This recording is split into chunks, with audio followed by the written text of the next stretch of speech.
দর্শক, আপনারা জানেন যে বর্তমান জাতীয় সংঘ মহাসচিব নির্বাচনের প্রক্রিয়া প্রায় শুরু হয়েছে।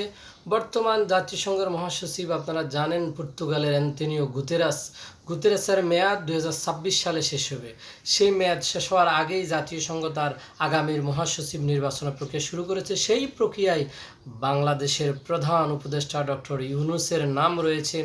ডক্টর ইউনূস যদি এবার জাতিসংঘের মহাসচিব হতে পারেন, তাহলে জীবিত ব্যক্তিদের মধ্যে একমাত্র সৌভাগ্যবান আমাদের ইউনূস হবেন, যিনি একাধারে নোবেল পুরস্কার পেয়েছেন, সরকার প্রধান হয়েছেন এবং জাতিসংঘের মতো একটা আন্তর্জাতিক সংস্থার মহাসচিব হতে যাচ্ছেন। যদি তিনি এই অ্যাচিভমেন্টে গোল অর্জন করতে পারেন, তাহলে এশীয় মহাদেশে বাংলাদেশের জন্য এটি অবশ্যই সম্মানের।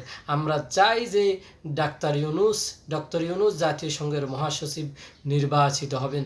যদিও এটি কঠিন এবং সরকারের পক্ষ থেকে এখন এই বিষয়ে কোনো আনুষ্ঠানিক বিবৃতি আমরা দেখতে পাচ্ছি না, তবুও আমরা আশা রাখি যে ডক্টর ইউনূস জাতিসংঘের মহাসচিব হয়ে বাংলাদেশের সম্মান বয়ে আনবেন।